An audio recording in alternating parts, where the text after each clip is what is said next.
안녕하세요. 에듀윌 반려동물 행동 지도사 세 번째 과목 반려동물 훈련학 8강 훈련 원리 활용에 대해서 수업 진행하도록 하겠습니다. 훈련 원리는 크게 순화 그리고 긍정 강화 훈련 그리고 긍정 처벌 이거에 대한 내용들이 주를 이루고 있습니다.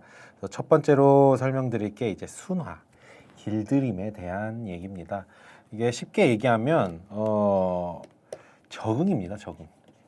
우리 반려견들이 처음 겪는 어떤 두려운 환경, 두려운 어떤 대상 그런 것들에 대한 적응에 대한 얘기입니다. 그래서 반려견에게 새로운 자극들, 처음 보는 것들, 새로운 자극을 익숙하게 만드는 과정입니다. 그거에 대한 방법이 두 가지가 있는데 하나는 홍수법, 두 번째는 계통적 탈감작이 있습니다. 홍수법은 뭐냐면 홍수가 뭐겠어요? 어떤 강물 같은 것이 엄청 크게 범람해서 한 번에 휩쓰는 엄청나게 많은 양의 강물이 휩쓰는 걸 뜻하죠, 홍수가. 이것처럼 이 반려견한테도 엄청나게 큰 자극, 강한 강도의 자극을 제공을 해서 반복적으로 노출시키는 거예요. 센 자극을. 그래서 어린 반려견 또는 공포 대상이 약한 경우에 유용한데 사실은 조금 어떤 반려견이 너무 겁을 많이 먹는다든지 하는 그런 것들도 있을 수도 있고 썩 좋은 방법은 아니죠. 좋은 방법은 아니고 오히려 어떤 문제 행동을 악화시키는 경우도 있기 때문에 조금 선호되는 방법은 아닙니다. 그 다음에 이제 계통적 탈감작이라는 말이 조금 좀 생소하시죠? 계통적 탈감작. 이 방법을 굉장히 좀 많이 쓰는 편이죠. 그래서 이거를 다른 말로 체계적 둔감화라는 표현입니다. 이 둔감화라는 개념에서 포함되는 내용입니다. 여기 안에 이렇게 포함되는 내용인데 그래서 약한 강도의 자극부터 이 제일 약한 수준부터 조금씩 그 강도를 넓혀가면서 이 반려견한테 노출시키는 거예요. 그래서 반려견이 처음에는 너무 강도가 약하니까 겁을 안 먹었습니다. 아니면 조금 약간 경계하는 수준? 이 정도로 이제 1단계에서 적응을 하고 점점 그 강도가 높여지고 반려견도 그거에 따라서 앞에 거 이제 적응을 했잖아요. 그러니까 그거만큼 이제 엄청 큰 두려움을 느끼거나 그러지 않고 천천히 적응해 나가는 모습을 보실 수가 있습니다. 그래서 이게 성숙한 반려견에게 효과적이다. 이 체계적 둔감화가 굉장히 또 중요한 부분입니다. 반려견 또 훈련에서 또 문제 행동 수정하는 데서도 굉장히 중요하죠. 근데 대신 이제 시간이 오래 걸리는 거죠. 체계적으로 이거를 단계별로 쪼개가면서 자극 강도를 조절해 주는 것도 굉장히 중요하고 이 타이밍도 굉장히 중요하고 보호자가 그리고 훈련자가 이 계획을 얼마나 잘 세우는지 체계적으로 잘 세우는지도 이 훈련 성과에 영향을 굉장히 많이 미치죠. 그래서 이러한 두 가지 방법, 홍수법과 계통적 탈감작이라는 방법이 있고요. 그 다음에 이제 조작적 조건화, 우리 개념 원리, 이 훈련 원리에 대해서 한참 배울 때 고전적 조건화와 조작적 조건화에 대해서 배우셨죠. 그래서 그 중에 하나 조작적 조건화, 훈련에서 가장 많이 쓰이는 강화와 처벌에 대한 내용입니다. 주로 이제 강화가 제일 많이 쓰이고요. 강화, 반려동물의 행동 발생 가능성을 높이는 거죠. 그래서 우리 흔히 얘기하는 긍정적 강화 훈련. 이게 이제 제일 많이 쓰이는 방법이죠. 그래서 선호자극, 먹이 보상을 줘서 행동의 발생 확률을 높이는 것. 어떻게 보면 강화는 다 높이는 거예요. 처벌은 낮추는 거. 거기서 이제 선호자극과 혐오자극이 주느냐, 뺐느냐, 그거에 따라서 이 강화될 것이냐, 처벌될 것이냐가 되는 거고요. 그래서 긍정 강화, 선호자극, 먹이 보상을 통해서 그 행동의 발생 확률을 높이는 거. 부정 강화는 혐오자극, 혐오는 표시를 다르게 했어요. 세모로 혐오자극은 행동 발생의 확률을 높이는 것. 어떻게? 없애서. 위에 거는 주어서. 얘는 긍정해서.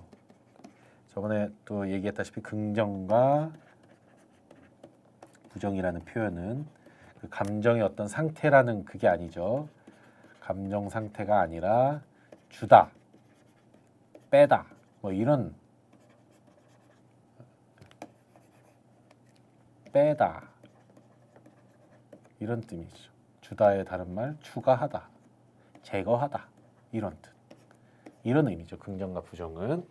그래서 선호 자극을 주었을 때 확률 높이는 거 긍정 강화, 혐오 자극을 없애서 확률을 높이는 거 부정 강화. 그리고 또 반려동물의 행동 발생 가능성을 낮추는 혐오 자극을 주어서 행동 발생 확률을 낮추는 것. 그리고 선호 자극을 없애버려서 행동 발생 확률을 낮추는 것. 이렇게 되겠습니다.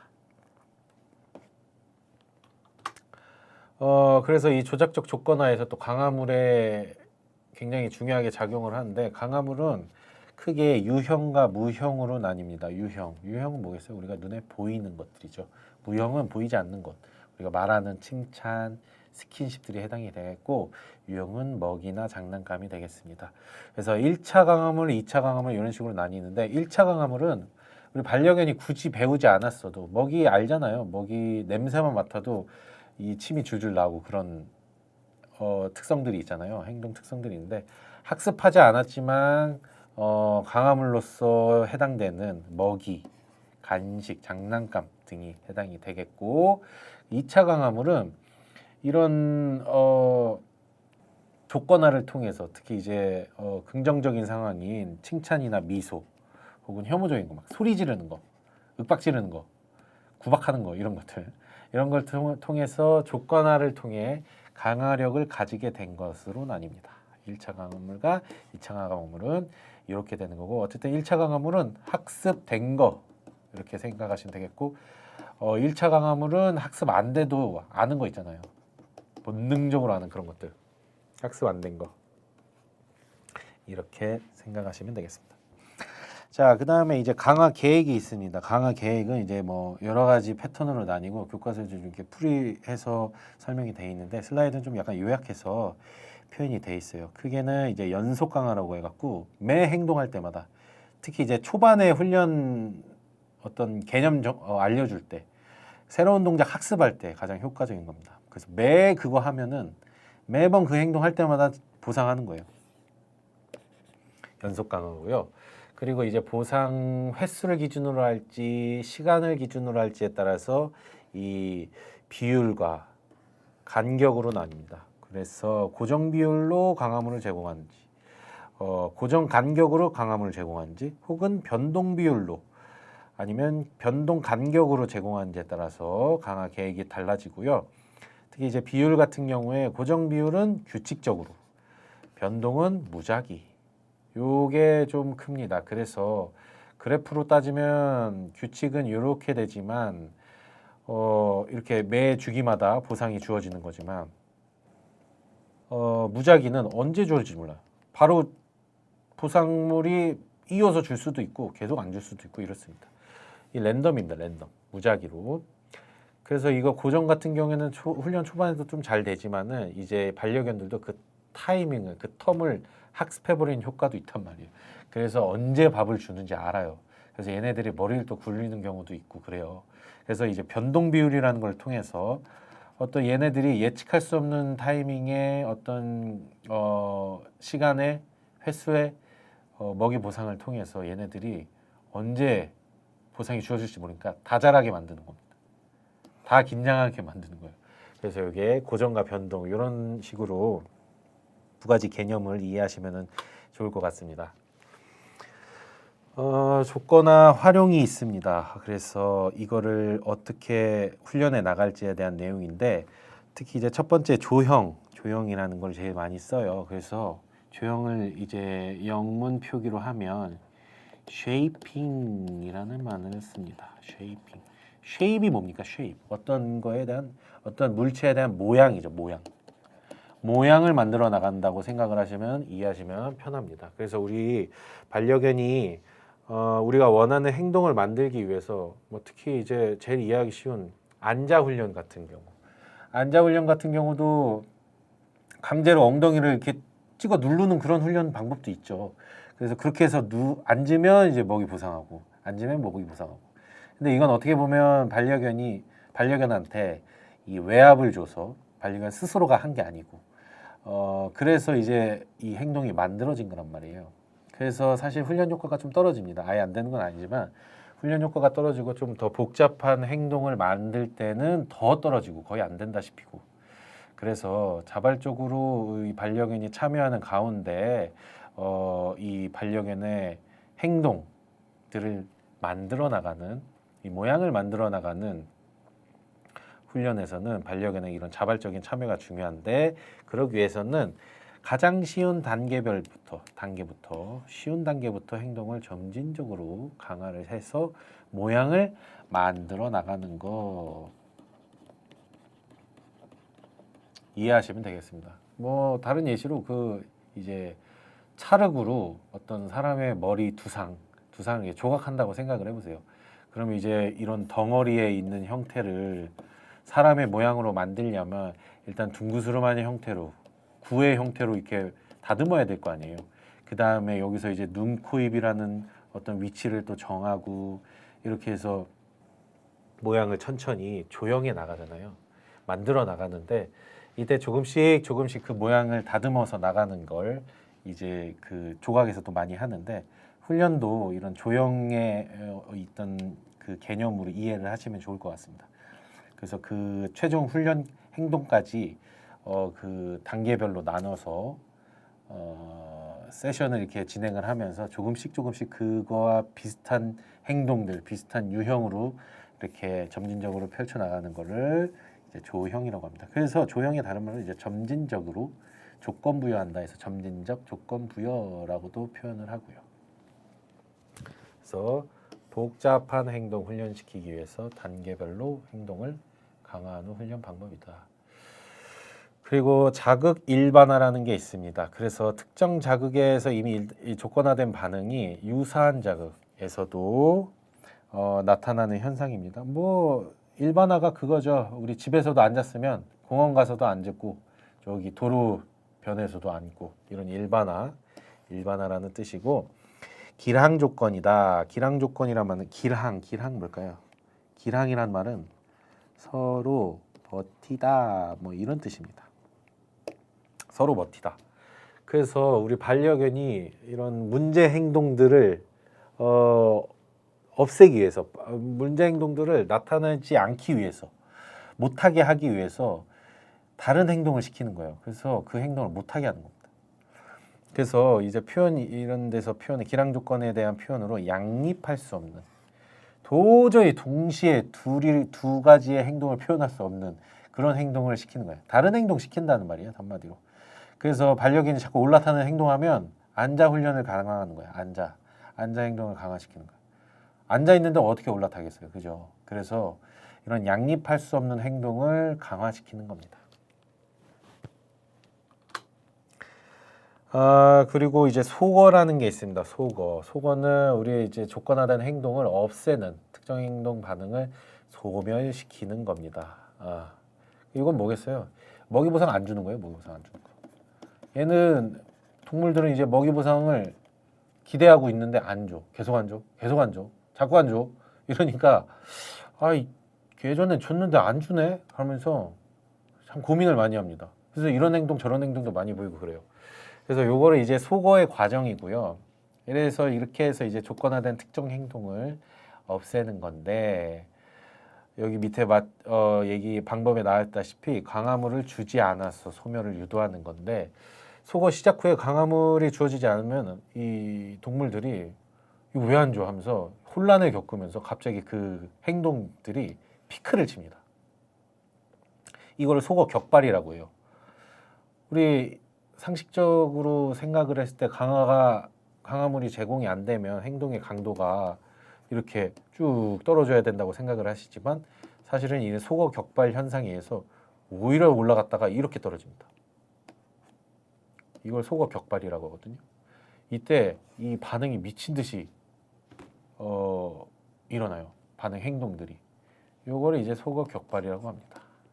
요 반응이 지나고 난 다음에는 그 행동이 쭉 감소합니다. 행동 빈도나 강도가 감소해서 결국에는 이제 행동이 소거된다. 이런 내용입니다. 그래서 이 소거 격발, 갑자기 그 반응, 그 조건화된 반응, 그 행동이 갑자기 피크 치면서 증가했다가 감소하는 현상을 소거 격발이라고 합니다. 훈련 원리의 활용 중에 이제 자극 조절이 있습니다. 방법이 또 여러 가지가 있는데 자극이라는 거는 먼저 우선적으로 행동을 유발시키는 거죠. 그래서 우리가 하는 어떤 소리, 어떤 소리에 대한 어떤 1차 자극이 있을 테고, 그 다음에 이제 조건화된 2차 자극으로 또 구분이 되겠죠. 2차 자극에는 이제 음성 사인, 수신호 이런 것들이 되겠죠. 보호자의 동작이라든지 이런 것들을 이제 자극으로 구별을 할 수가 있고요. 암시, 그 밑에 이제 힌트죠, 힌트. 우리 힌트 뭐겠어요? 정답을 잘 모를 때 살짝 그거랑 비슷한 표현을 보고서 유추해내는 거죠. 그래서 행동 유도를 위해서 반려견이 약간 헷갈려할 때 또 훈련자가 의도적으로 이렇게 손짓이나 음성 사인으로 간접적으로 전달해줘서 힌트를 주는 거 암시라고 하고요. 용암은 이제 조건화된 2차 자극이 편리해요. 왜냐하면 어떤 뭐 타겟팅이나 뭐 이런 걸로 행동을 조형을 한 다음에 이제 음성 사인으로도 이제 조건화가 되면 음성 사인으로도 그 행동을 한단 말이에요. 그러면 이제 앞서 이런 자극들, 이런 타겟팅이라든지 이런 것들이 필요가 없단 말이에요. 음성만 하면 되니까. 그래서 이 음성 사인만 계속 진행을 하고 1차 자극은 줄여나가는 거예요. 페이드아웃 시키는 거예요. 그래서 간식을 든 손동작으로 이렇게 줄여나가고 음성 신호로만 행동을 유도하는 경우, 특히 이제 앉아 훈련할 때, 앉아 훈련을 할 때 하는 방법이 반려견이 이렇게 그림 어떡하죠? 이렇게 반려견이 이렇게 있는데 여기 보호자가 손에 간식을 든 손을 이렇게 쥐고 있습니다. 그러면은 반려견은 손만 응시하고 있죠. 손에 간식이 든 걸 아니까. 이 손을 반려견의 머리 뒤쪽으로 움직인다고 생각을 하면 반려견은 그 손을 응시하면서 고개를 뒤로 젖힐 테고 자연스럽게 이 척추의 이 어떤 뭐랄까 각도가 반려견은 앉을 수밖에 없게 만듭니다. 그래서 앉아요. 그러면서 이제 이런 행동을 만들어 나가는 건데 맨 처음에는 이제 간식을 든 손동작 보여주면서 이 행동을 조형해 나가다가 결국에는 이제 딱 앉아라는 행동하고 요 손 사인 보여주고 그 다음에 앉으면 보상하고 이거의 순서 반복인데 그러다가 이제 앉아만 해도 얘네들은 어차피 앉아 다음에 손 사인 보여주고 보상 줄 거 아니까 바로 앉는단 말이에요. 그리고 이제 이렇게 행동이 완성이 된 건데 그러면 이제 중간에 이 손동작은 안 해도 스킵을 해도 생략을 해도 이제 앞서는 음성 신호로만도 행동을 유도할 수가 있는 거죠. 그래서 이 손 사인을 용암시키다, 페이드아웃 시킨다라는 겁니다. 생각보다 이 훈련 조형을 할 때 우리가 손으로 이렇게 짚어주거나 어떤 유도를 해주는 그런 것들이 있는데 최종 동작에서는 그런 것들이 필요가 없잖아요. 완성된 동작에서는 이제 그런 것들은 이제 힌트를 준 그런 것들은 이제 제거해 나가는 최종 단계로 나가는 과정인 거죠. 조형이 또 나왔습니다. 쉐이핑. 그래서 간단한 동작부터 복잡한 동작을 가르치기에 단계적인 훈련 과정입니다. 그래서 뭐 가끔 운 좋을 때 이 행동을 한 번에 하는 경우도 있어요. 그 이제 캡처링, 포착이라고 하는데 뭐 우연찮게 할 수도 있고요. 아니면 훈련자가 뭐 계획을 잘 세웠을 수도 있고 그럴 수밖에 없는 환경일 수도 있고 그러는데 그래서 딱 바로 그 목표 행동이 바로 발생을 하면 바로 휘슬 부르거나 클리커 누르고 보상해 주는 겁니다. 그럼 이제 한 번에 그 행동을 목표 행동을 만드는 거예요. 포착이라는 방법이 있고요. 그래서 요거를 이제 캡처라고 합니다. 캡처. 우리가 그 핸드폰 화면 아니면 컴퓨터의 어떤 일정 부분을 이제 캡처링 한다고 하죠. 그 모양 그대로, 그 이미지 그대로 캡처하는 거. 그것처럼 우리 반려견의 어떤 행동 그대로 그거를 그대로 포착해서 캡처해서 강화시키는 이런 방법이 있고요. 그거 아니면 이제 일반적인 단계적으로 형성해 나가는 거죠. 목표 행동과 유사한 행동을 보상해 나가면서 점진적으로 접근하는 거. 방금 전에도 설명드렸다시피 앉아 훈련으로 먼저 손 응시하는 것부터 시작을 해서 그 다음에 점점점 반려견 머리 뒤쪽으로 움직이는 사인을 보여주고, 그러면 이제 반려견 그에 따라서 고개를 이제 뒤로 젖히는 행동들 이제 나올 테고, 그 다음에 이제 그러다가 우연찮게 엉덩이 또 앉을 수도 있고 서서히 앉을 수도 있고, 그 타이밍에 또 보상해주고 이런 식으로 하다가 최종적으로 앉는 행동에 보상을 하면 이렇게 단계적으로 형성해 나갈 수가 있는 거죠. 이 유도, 이게 이제 방금 전에 얘기했던 앉아 훈련을 할 때 내 손에 쥔 이 사료, 그게 이제 유도입니다. 루어링이라고 하죠. 그래서 이 반려견한테 어떤 힌트랑 비슷한 개념이죠. 요걸 응시하기도 하고, 반려견의 머리가 가는 대로 이 반려견의 머리를 유도하는 것이 이 몸 전체 행동을 만드는데 굉장히 좀 중요한 부분을 차지하거든요. 그래서 이 손에 든 먹이, 요걸 이제 유도 또는 루어링이라고 표현을 합니다. 근데 사실 이게 루어링이 또 너무 흔하게 또 너무 쉽게 너무 많이 적용이 되면 안 됩니다. 이것도 이제 반려견이 어떤 그 자발적인 행동이 아니고 오로지 그 먹이를 먹기 위한, 먹이에 대한 관심으로 인한 거기 때문에 이 루어링이라는 거는 약간 정말 힌트, 잠깐의 어떤 힌트로만 생각을 하시고 훈련에 응용하시는 게 도움이 된다. 계속 쓰면은 안 된다. 훈련 효과가 떨어진다라는 거 알고 가시면 좋을 것 같습니다. 그래서 루어링. 루어링이라는 게 또 그거죠. 우리 낚시할 때 낚싯바늘 끝에 낚시 바늘과 함께 매다는 그 미끼. 그걸 이제 루어링이라고 하죠. 그게 루어라고 하는데 그 미끼를 이제 물에 띄워서 생선을 유도하고 빨리 이거를 이 낚싯바늘을 물게끔 하는 게 이제 그 루어링이라고 하죠. 그래서 이렇게 낚싯바늘을 이렇게 낚싯줄을 당겼다가 다시 풀어줬다가 뭐 이런 여러 가지 동작들이 포함이 돼 있는데 그런 거 이제 루어링이라고 합니다. 마찬가지로 반려견도 내 손에 그 미끼, 먹이 그거를 쥐고 이렇게 유도하는 거죠. 요거를 루어링이라고 하고, 강제적 형성, 이게 이제 아까 말했던 그 앉아 훈련 시킬 때 엉덩이를 강제로 이렇게 찍어 누르는, 보호자나 훈련자가 찍어 누르는, 강제로 하는 행동으로, 그래서 행동을 완성시키는. 가끔 이제 손 하는 것도 손을 이렇게 훈련자가 이렇게 잡고 손 이렇게 만드는 거죠. 강제적 형성의 하나입니다. 훈련 원리의 활용 중에 이제 연세라는 게 있습니다. 여러 행동을 연결해서 하나의 더 큰 행동으로 구성하는 훈련 방법이고요. 그 연세는 두 가지 패턴으로 나뉘는데 순항 연세냐, 역향 연세냐. 그래서 시작하는 행동부터 마지막 행동까지 우리가 일반적으로 하는 순차적으로 진행하는 거고, 역향 연세 같은 경우는 마지막 행동부터 시작을 해서 시작 행동으로 이제 거꾸로 진행하는 그런 형태입니다. 그래서 시작 쪽 행동이 계속 강화되므로 처음부터 끝까지 결합력이 강하다는 특징을 갖고 있다고 합니다. 자, 일반화가 또 나왔습니다. 일반화가 굉장히 또 중요한 부분이어서 자꾸 나오는 것 같아요.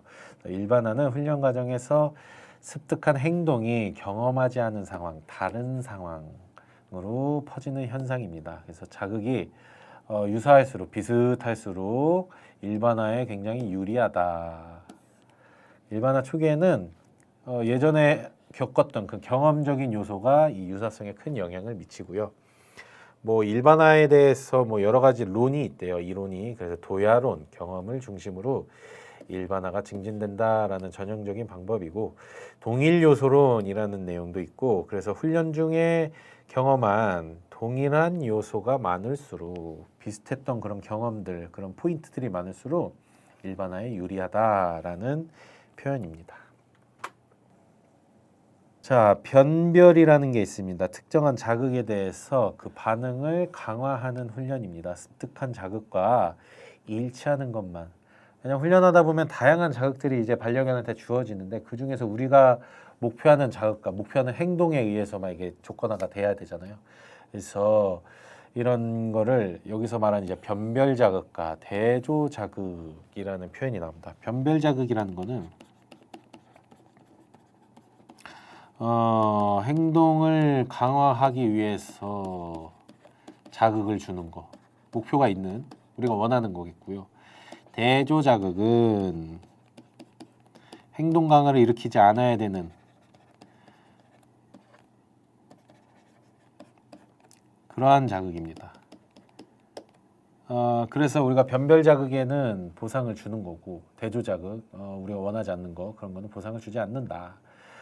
높은 변별력은 일반화 능력이 낮을 수가 있고 실패 비율이 높으면 동기가 저하될 수 있다라는 특징이 있습니다.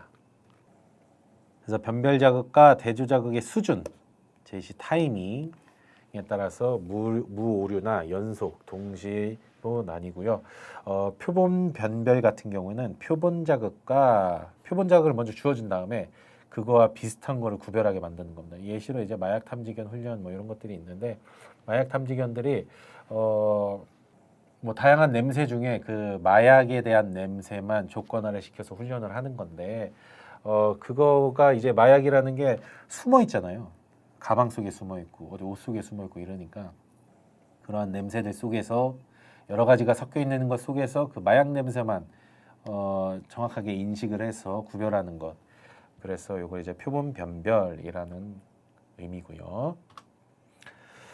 자, 훈련 원리의 활용 넘어가서 이제 기본 예절 훈련에 대한 내용입니다. 기본 예절 훈련은 우리 교과서에 대기 훈련 방법까지 자세하게 좀 설명이 되어 있는데 슬라이드는 좀 간단하게 좀 정리를 해봤습니다. 그래서 그게 이제 기본 예절에 필요한 이름 부르면은 훈련자 쳐다보는 거, 뭐 앉아 엎드려 기다려 와 따라 걷기 요까지가 기본 예절의 종목에 해당이 되겠고요.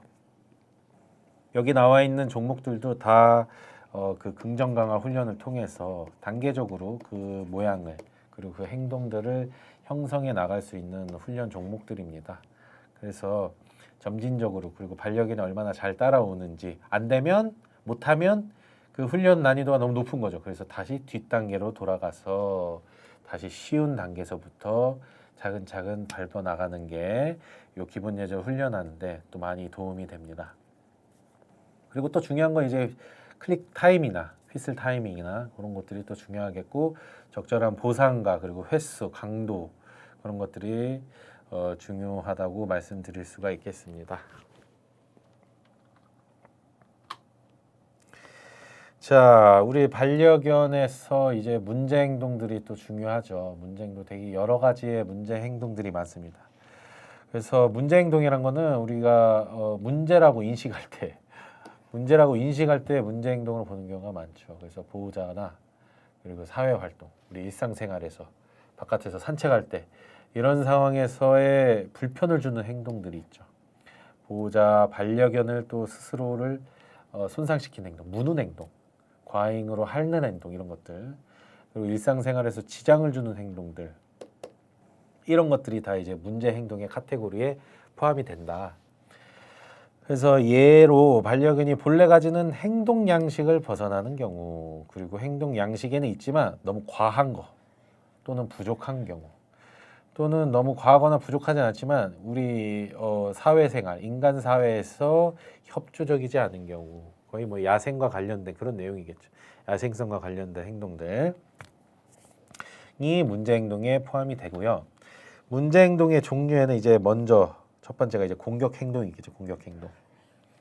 공격 행동도 종류가 굉장히 다양해요. 여러 가지가 있습니다. 우위성 공격, 영역성, 공포성, 포식성, 통증, 동종, 특발성 뭐 이런 것들이 있습니다. 특히 우위성 같은 경우에는 우리 반려견들이 어떤 사회적인 순위, 그 서열 이런 것들이 있는 동물들이잖아요. 특히 이제 반려견들끼리 모여 있는 상황에서 그런 상황에서 자신을 어떤 서열을 유지하거나 과시하거나 이럴 때 보이는 여러 가지 행동들, 그에 따라서 말미암는 그런 공격 행동들이 해당이 되겠고요. 그 다음에 영역성 공격은 자신의 그 세력권, 반려견들이 원래 또 세력이라는 게 또 자기의 소변 냄새 같은 것도 마킹을 하면서 자기의 영역임을 알리는 게 우리 산책할 때 주된 또 업무잖아요, 우리 반려견들의. 그래서 그 세력권 유지를 위해서 또 심한 경우엔 다른 개체를 공격하는 행동을 또 보일 수도 있다. 그 이런 것들 공포성 공격이 좀 제일 많은 행동 패턴인 것 같아요. 그래서 반려견들이 공포에 몰려 있는 상황, 불안한 상황들이 계속 지속되면 차라리 도망갔으면 다행인데 도망갈 구멍도 없는 그런 상황에 몰렸을 경우에 반려견들이 이제 공격 행동을 보이는 거죠. 그래서 무는 행동, 그게 이제 사람이 될 수도 있고 반려견이 될 수도 있고. 근데 방금 얘기했던 그게 몰렸을 때 행동도 있겠지만 우리가 미처 캐치하지 못했던 반려견의 행동들이 사전의 징후로 표현이 되면서 옆에 지나가는 개를 옆에 지나가는 다른 반려견을 급작스럽게 물 수도 있는 부분도 있고 그러죠. 자, 그 다음에 이제 포식성 공격 있죠. 요거는 거의 이제 야생에서 사냥을 위해서 그래서 이제 밑에 뒤에 정동 반응이라는 게 있죠. 어떤 감정적인 공포에 의한 불안에 의한 이런 감정 변화, 공포 등 감정 변화라는 뜻이 아니라 그냥 아니라 오로지 이런 포식, 먹기 위해서 사냥하기 위해서 보여주는 그런 행동 패턴들이죠. 그래서 그 행동 대상을 주시하거나 먹을 생각이 아주 침 흘림, 그리고 몰래 접근해서 포복을 통해서 이런 행동들, 그리고 가장 끝에 보이는 이런 포식성 공격 행동 패턴들이 있습니다. 그 다음에 통증에 의한 공격. 이건 이제 우리 동물병원에서도 좀 많이 볼 수 있는 상황이죠. 우리 반려견들이 너무 통증이 많이 있어. 뭐 후지 파행 같은 경우, 고관절, 뭐 이형성 뭐 이런 것들 때문에 엉덩이 부근에 혹은 다리 쪽에 통증이 굉장히 많이 느껴지는 상황에서 그쪽 만지려고 하면 그 무는 행동이 있죠. 설령 그게 이제 상대방의 보호자여도 막 물려고 하는 행동을 보일 수가 있어요.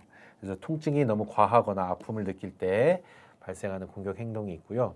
동족 간의 공격 행동도 있습니다. 우열 관계에 대한 인식이 조금 부족한 경우 발생하는 공격 행동이 있고, 또 특발성 공격, 예측 불가능하고 원인을 알 수 없는 경우가 있죠.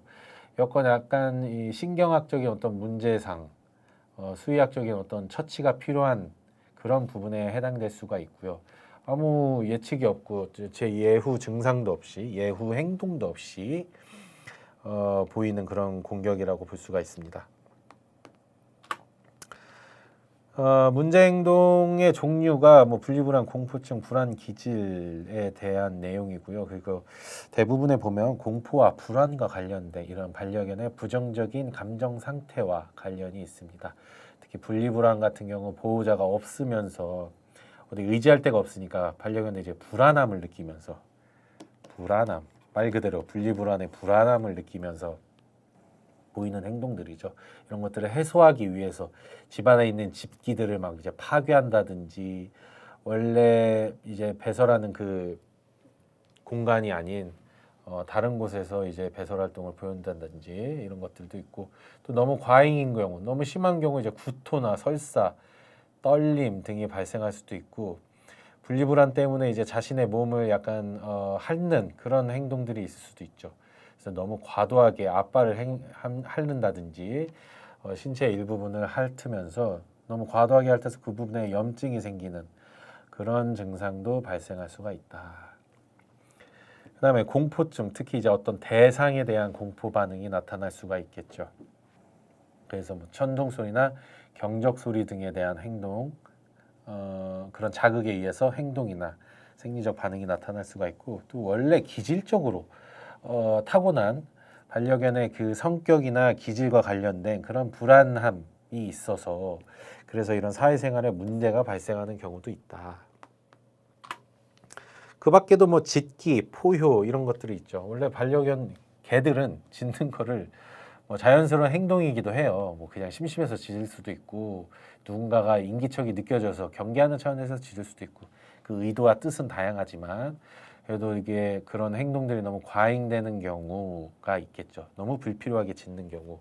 이것도 어떻게 보면 문제 행동의 하나에 해당이 되겠고, 파괴 행동 같은 경우 뭐 분리불안이나 뭐 이가 간지러워서 막 소파를 물어 뜯는다든지, 사람의 옷끄댕이를 이렇게 물어 뜯는다든지 이런 행동이 보일 수도 있고, 또 놀이 과정에서 너무 좀 과하게 너무 과도한 파괴 행동을 보일 수도 있죠.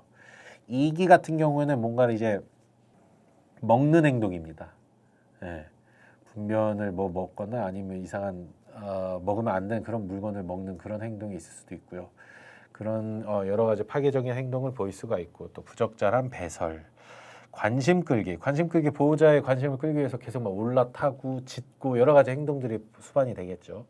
그런 것들이 있을 수도 있고 또 상동행동이라는 것도 있습니다. 상동행동이 밑에 나와 있는데 반려견이 이제 목적이나 기능 어떤 것들이 없이 그냥 일정한 행동을 계속 의미 없이 반복하는 겁니다. 흔히 우리가 말하는 이게 정형행동이라고 하죠. 정형행동.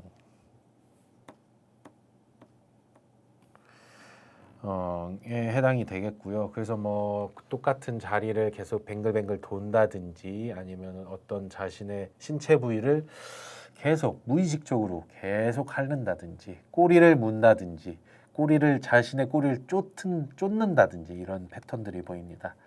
이런 것들도 문제 행동의 하나에 속하고요.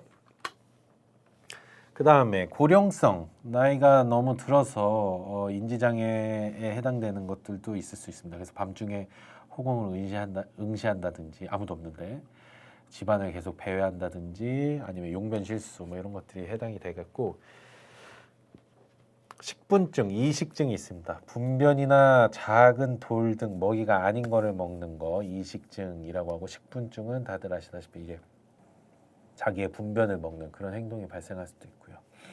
그리고 성행동 가행, 그래서 뭐 지나치게 마운팅 하려는 승가하려는 올라타려고 하려는 행동을 보일 수도 있죠. 문제 행동의 교정 방법은 이 순서를 나열을 해둔 거예요. 그래서 먼저 일단 원인이죠. 원인 먼저 파악을 한 다음에 그리고 이제 그 반려견을 둘러싼 생활과 환경들을 확인해 봐야 되겠고요. 그 다음에 이제 보호자가 먼저 그 문제행동 교정을 요청을 했을 거 아니에요. 그래서 그 보호자가 얼마나 의지를 갖고 있는지도 확인할 필요가 있죠. 왜냐하면 당장에 문제행동을 수정을 했어도 교정을 해줬어도 보호자의 계속 보호자와 함께하는 생활 속에서 지속적으로 이 교정 과정이 수반돼야 되는데 거기서 이제 보호자가 얼마나 의지를 갖고 알려준 대로 아는 대로 이렇게 이 교정 방법을 수행해 나갈 수 있는 건지 그거에 대한 것도 좀 확인할 필요가 있고 반려견 견종, 개체 크기, 나이 등도 고려 대상이고요. 그리고 보호자의 일상생활과 훈련 시간을 확보할 수 있는지도 확인을 해봐야겠고 그 다음에 이런 것도 여러 가지 질문지를 통해서 문제 행동을 파악하고 또 보호자에게 교육 방법 등을 또 설명할 수가 있습니다. 그리고 이 교육 방법이 집에 가정 방문을 하는 건지 아니면 훈련소로 데리고 와서 위탁을 받아서 하는 건지에 대한 것도 보호자 충분히 상의해야 되겠고 교육 과정 후에도 앞서 설명드렸다시피 교육이 계속 병행이 돼야지 효과적으로 이 교육이 유지가 되고 문제 행동이 안 나타나게 되겠죠. 그래서 이런 부분도 보호자한테 반드시 꼭 설명을 해줘야 된다. 문제행동 교정 방법에는 앞서 설명했던 수나 특히 이제 둔감화, 이 계통적 탈감작법 이런 것들을 이용해서 많이 진행이 되고요. 또는 조작적 조건화, 특히 이제 그런 대안행동, 기량행동이라고 있죠. 대안행동들을 한다든지, 그 행동을 가르쳐 준다든지 하는 거고 밑에 뭐 혐오 자극을 이용한 긍정처벌 이런 게 있는데 이런 거는 사실은 최대한 좀 지양해야 되는 부분들인데 근데 이제 또 사안이 어떤 상황이 어떤 뭐 행동 특성이 어떠냐에 따라서 이건 또 훈련사의 또 선택에 따라서 필요한 부분일 수도 있기 때문에 이건 좀 잘 고려의 대상이 돼야 되겠고요.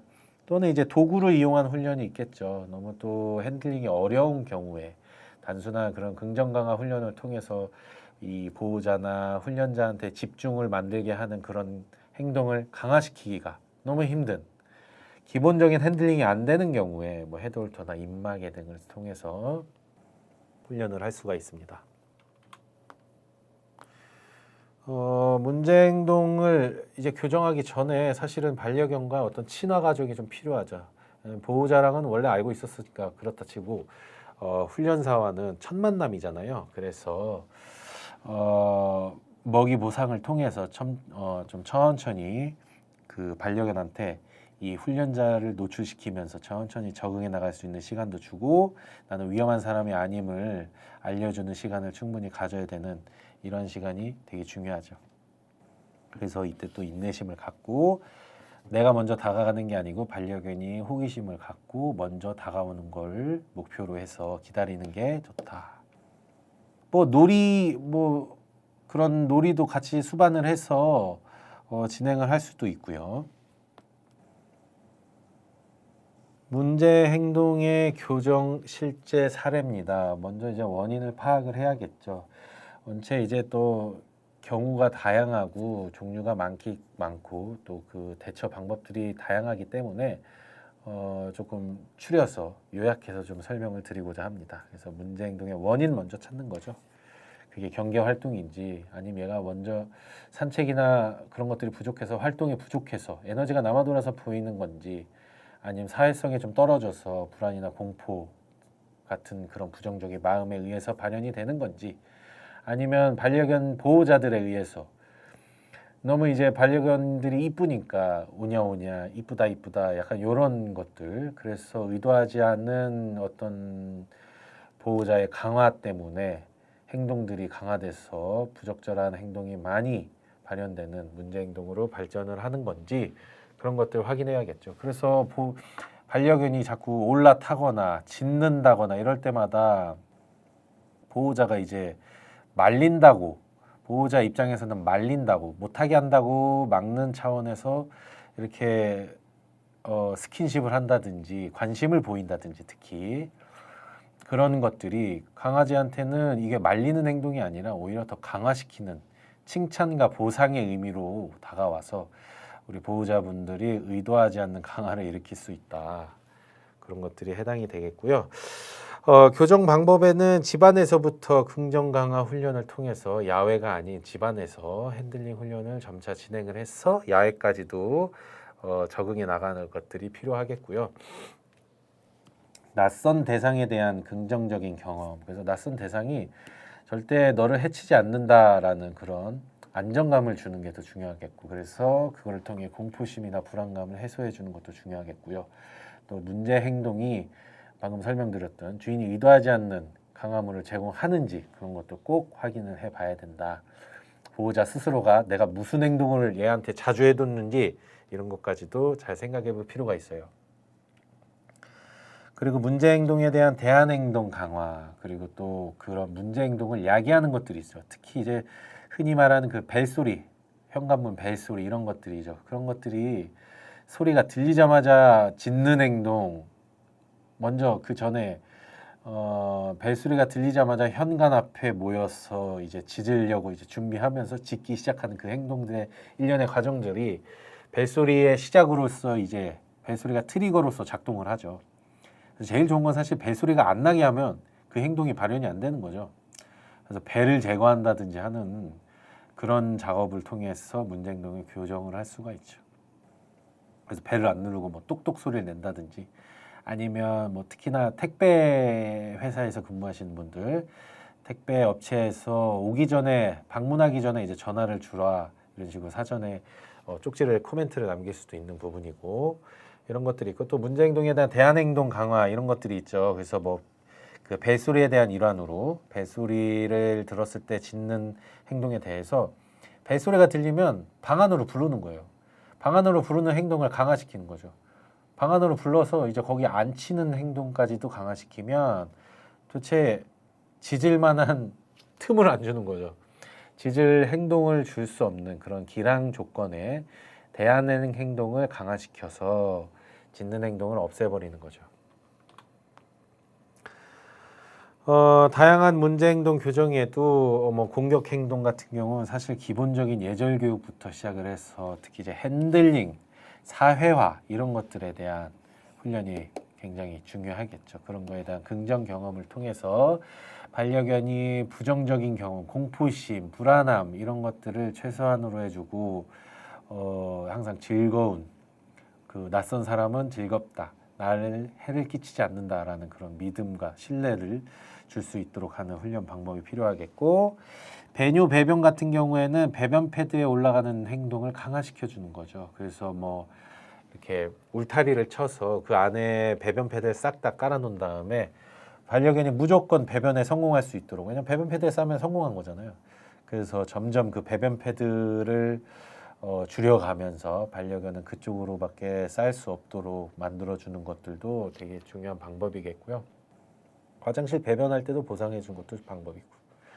식분증 뭐 요거는 원인이 또 너무 다양해서 특히 이제 뭐 건강 상태 확인해 볼 필요가 있죠. 어떤 뭔가 영양소가 부족한 건지 어떤 성분이 결핍이 되어 있어서 그런 행동을 보이는 건지도 확인할 필요가 있고 또 너무 배고프거나 굶주려 있는 경우 그럴 수도 있고 그래서 급식까지도 영양 관리까지도 생각해 볼 필요가 있겠고 산책입니다. 사실은 반려견의 문제 행동 교정에 가장 좋은 또 공통적으로 나오는 것들이 이제 산책 그래서 적절한 운동들 이런 것들이 수반되면서 좀 세부적으로 교정해 나가는 것들이 좀 많은 편이에요. 그래서 산책 많이 하면서 바깥에서 이제 뭐 실외 배변 싸서 제거해서 없애버리면 먹을 똥도 없잖아요. 그러니까 이런 방법을 통해서도 식분증을 해결할 수가 있다.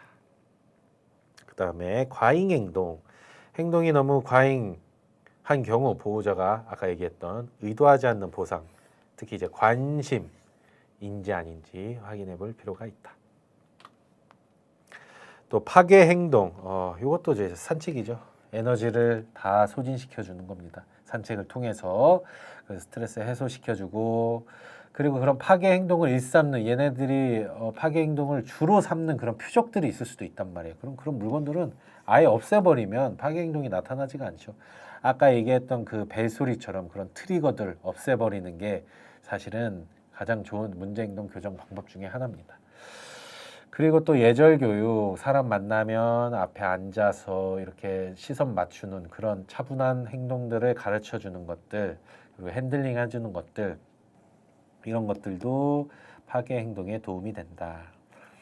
산책 해동 교정, 그래서 집안에서부터 어디 밖에 나가서부터 산책 훈련 시키려고 하지 마시고 집안에서부터 조용한 공간에서 아무도 없는 공간에서 반려견과 보호자가 있는 환경에서만 천천히 산책 훈련하고 핸들링 훈련을 시작을 하시다가 이제 현관, 복도, 계단, 뭐 엘리베이터 그리고 이제 앞에 뭐 아파트나 빌라의 화단, 집 앞에 이제 점점 넓혀가면서 큰 이제 대로나 사람이 많은 공간까지 그리고 공원까지 산책 확장해 나가는 그런 것들이 필요하겠죠.